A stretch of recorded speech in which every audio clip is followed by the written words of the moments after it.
I remember first time I traveled with Tyrese, went to Boston, standing in the hotel lobby, and it was the end of July, beginning of August, so a lot of families arriving in the hotel. You're seeing all the parents and all the children, well, some of them young adults, right?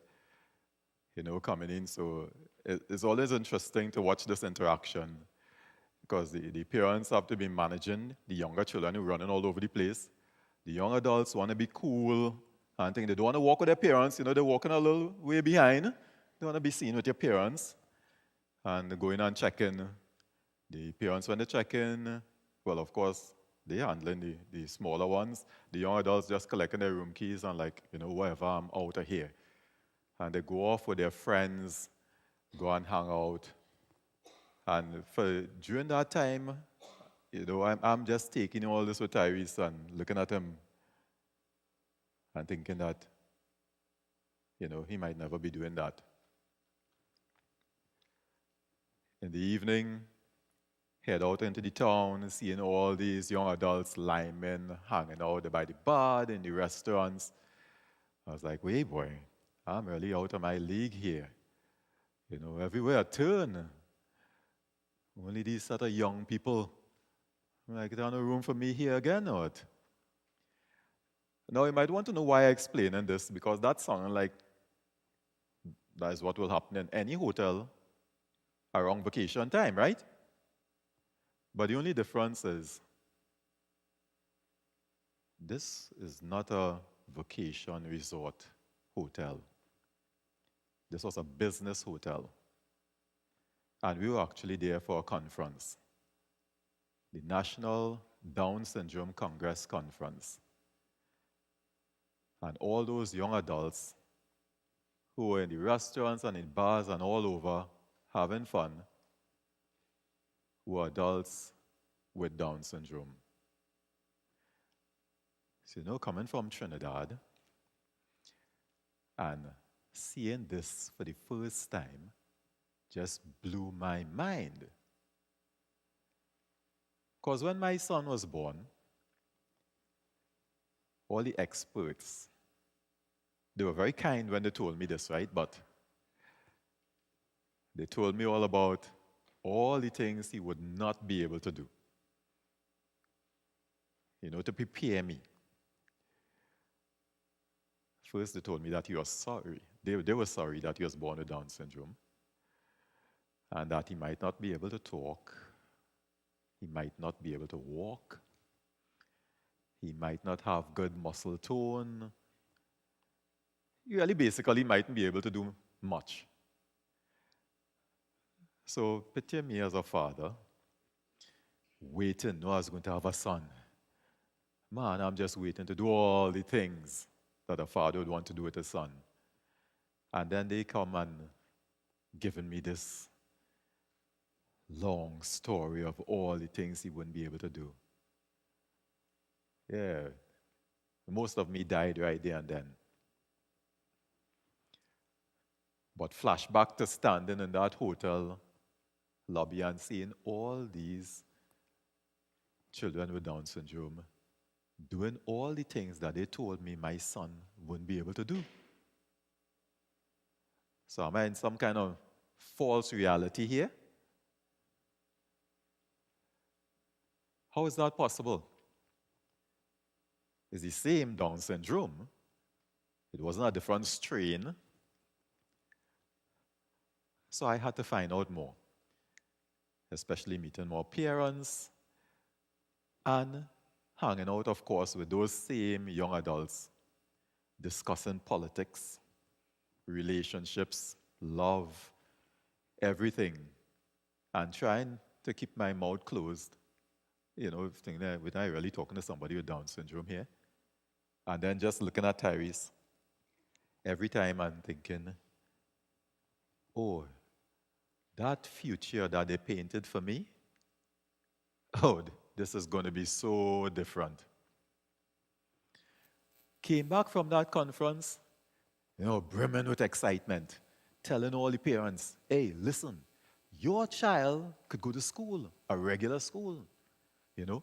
They could get married, they could live independently, they could work, they could drive a car. And those parents looking at me like, oh, all right, Glenn went to one conference and he totally lost it. Because, I mean, if anybody came back and told me that, I seriously would have thought that they lost it. Probably a song like Columbus. Hey, you know, we could keep sailing and discover a brand new world. And everybody looking at them, yeah, you go and sail by yourself, Jed, and fall off the edge, right? And that's how they looked at me. But you see, I saw it. I sat with them. I danced with them at the conference dances. So I realized it was real. So I kept that dream and changed my whole mindset of what a person with Down syndrome is supposed to be like, supposed to act like, everything that they told me. I wiped that slate clean. And I said, let this boy show me what he could do. And what I started to do, what we started to do, his mom and I, was create opportunities for him to show us. So we changed everything. Before, I used to do everything for him, right? I mean, I was a good parent. I have a special child. So I have to treat him special. I had to take care of him. I had to do everything for him to make sure that he's aware that he's loved and protected.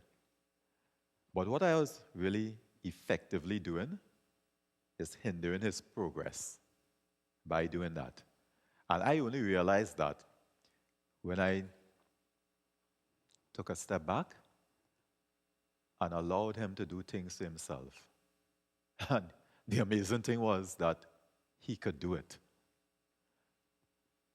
So that conference was a real wow factor for me.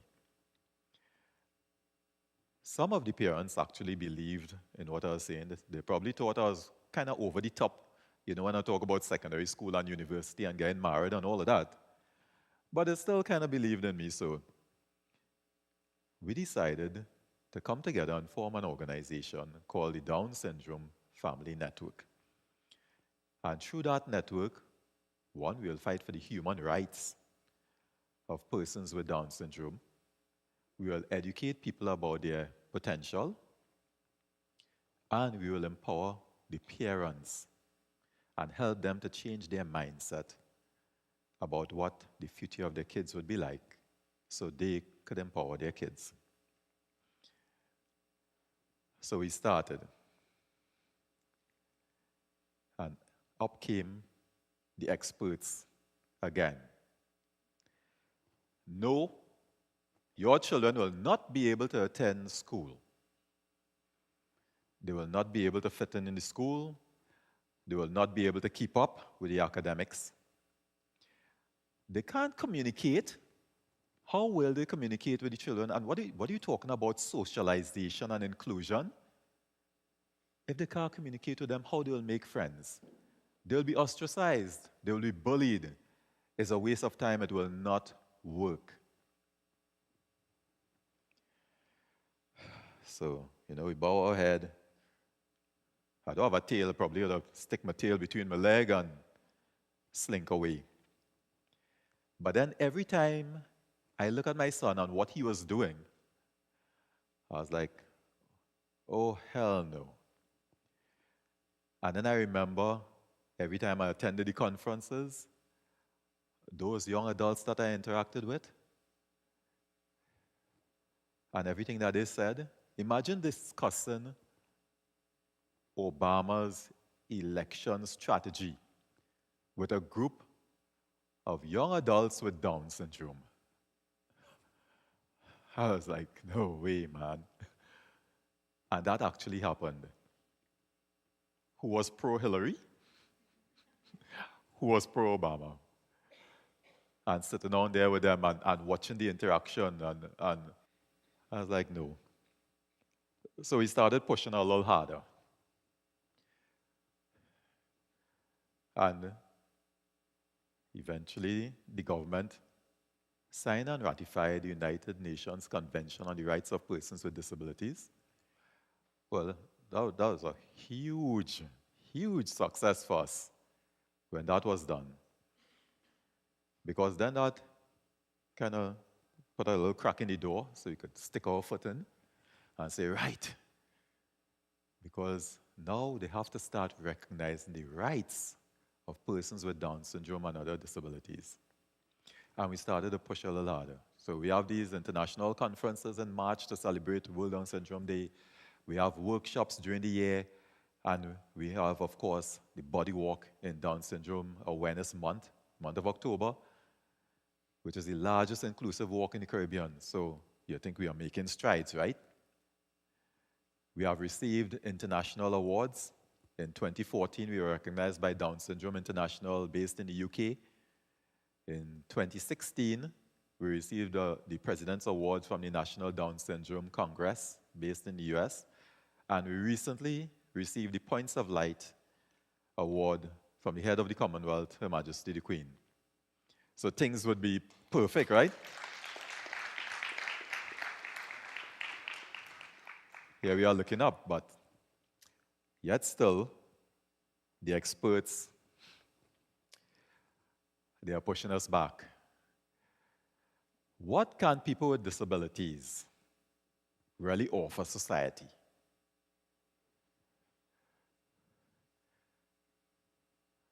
We see that they are always left behind.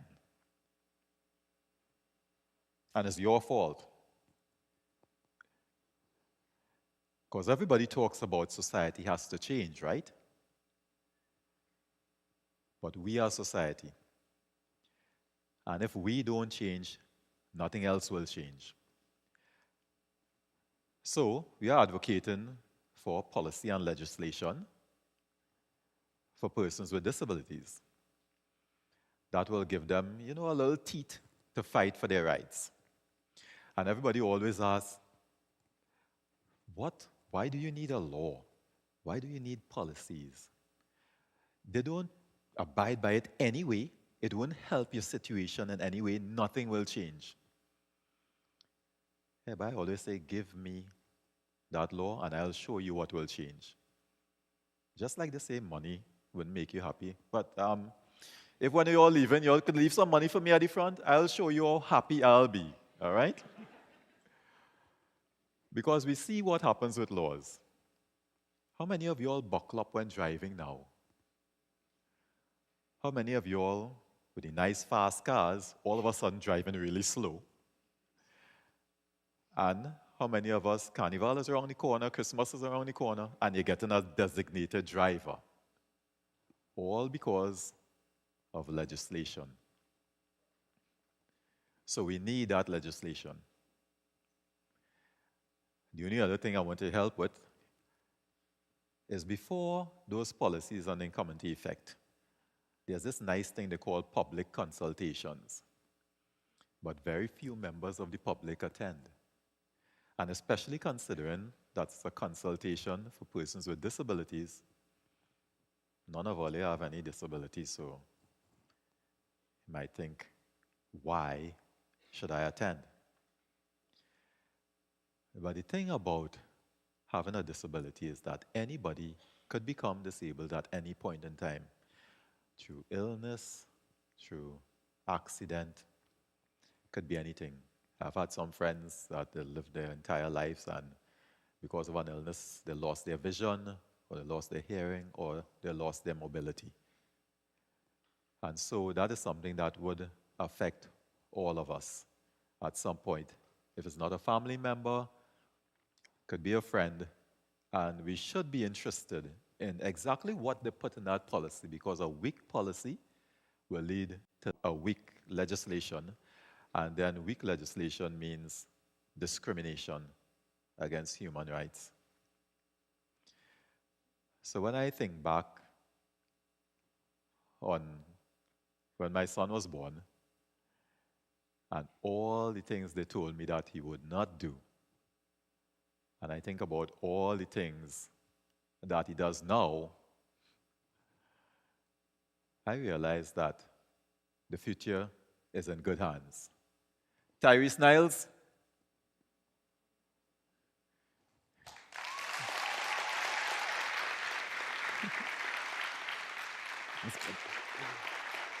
thank you.